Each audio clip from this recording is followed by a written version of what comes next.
Kita ingin negara yang terhormat. Kita ingin menjadi negara yang terhormat. Kita tidak mau menjadi negara kacung. Kita tidak mau jadi negara yang disuruh-suruh oleh bangsa lain.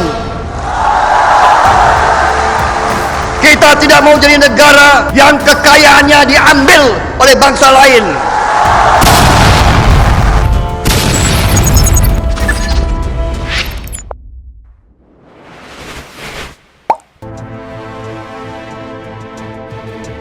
Lumpuhkan musuh terbesar NKRI, pasukan Chechen masuk ke Eropa.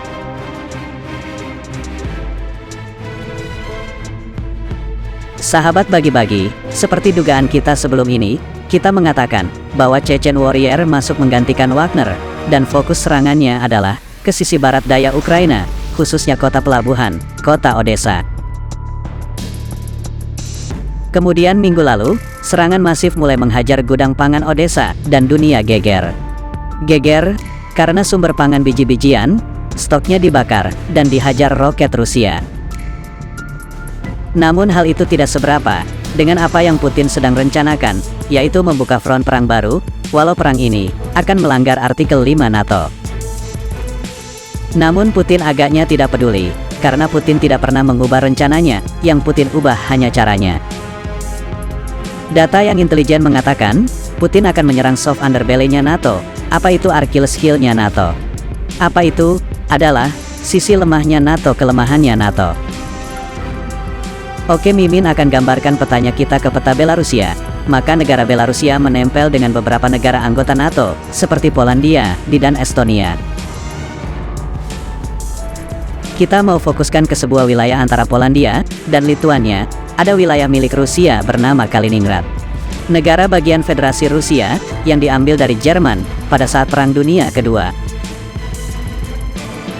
Ada jalan darat antara Kaliningrad dengan Belarusia sejauh 100 km.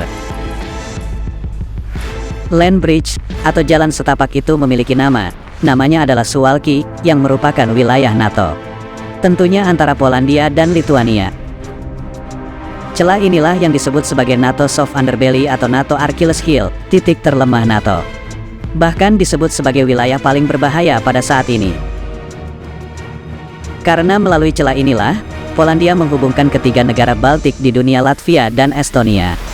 Dan ini merupakan cross pertemuan juga dengan Belarusia ke Kaliningrad, kalau wilayah itu diserang Putin. Maka tiga negara Baltik tersebut akan terputus hubungan daratnya dengan negara NATO lainnya. Bisa dikatakan bahwa Suwalki Gaps dalam militer bisa merupakan job point yang Putin untuk mencekik tiga negara NATO tersebut setelahnya tentunya. Sejauh ini Kremlin tidak mengatakan apapun, namun baru-baru ini, Parlemen Rusia menyebutkan, kalau ada operasi militer, maka tidak satu tentara Rusia pun yang melakukannya. Lalu siapa? Dengan jelas Parlemen Rusia mengatakan, pasukan warna yang ada di Belarusia yang akan melakukannya. Nah, di sini kita mulai mengerti lagi permainan tingkat tingginya Rusia. Kita bisa memperhatikan di mana pasukan Wagner saat ini sedang berlatih di barak militer Belarusia dan merekrut pasukan baru. Kalau melihat persiapan Wagner, diperkirakan hanya dalam 24 jam, celah akan terambil oleh Rusia. Pertanyaannya, akankah Putin memberikan perintah itu segera? Celah ada di wilayah NATO, melakukan penyerangan ke salah satu anggota NATO, akan melanggar artikel 5. Yang menyatakan serangan ke salah satu wilayah atau anggota NATO, artinya melakukan perang dengan seluruh anggota NATO. Yang saat ini berjumlah 31 negara. Kalau hal itu dilakukan, artinya secara ofisial, Rusia akan berperang dengan NATO. Apakah Putin berani mengambil resiko berperang dengan NATO secara resmi?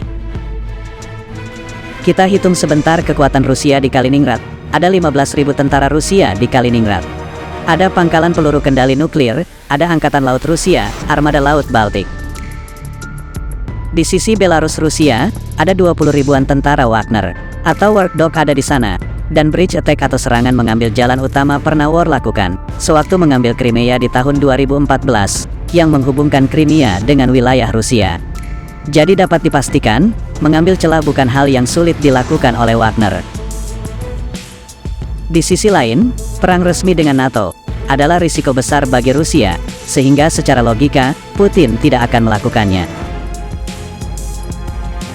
Sekali lagi dilihat secara logika, di mana di saat yang sama, dua airstrike atau serangan udara dengan menggunakan roket Rusia menyerang gudang pangan biji-bijian di Odessa. Rusia dengan resmi mengatakan, serangan itu adalah revenge strike atau serangan balas dendam.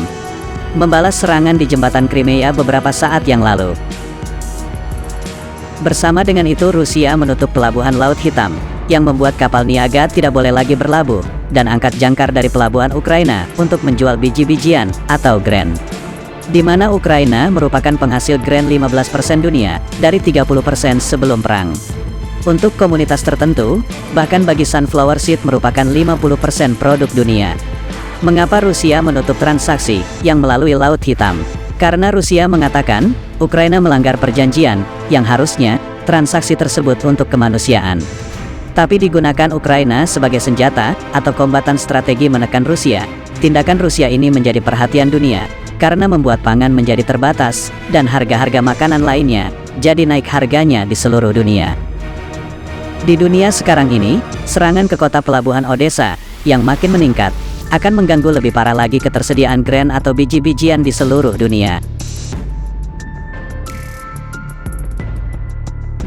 Sahabat bagi-bagi, kita simpulkan, kembalinya Wagner bersiap di utara untuk mengambil celah ke Kaliningrad, sebagai langkah ancaman mencekik 3 negara NATO. Serangan Odessa dan menutup jalur laut di sisi barat laut Ukraina adalah upaya Putin mengancam Eropa, NATO, khususnya untuk stop mempersenjatai Ukraina. Karena tanpa senjata dari NATO, Ukraina dalam hitungan hari tidak punya pertahanan lagi, dan pasti jatuh ke tangan Rusia. Dengan Rusia melakukan weapon nisfut, pangan sebagai senjata tekan. Dunia sekarang panik. Indonesia piye kabare? Indonesia kok masih impor beras sih, kapan mandirinya?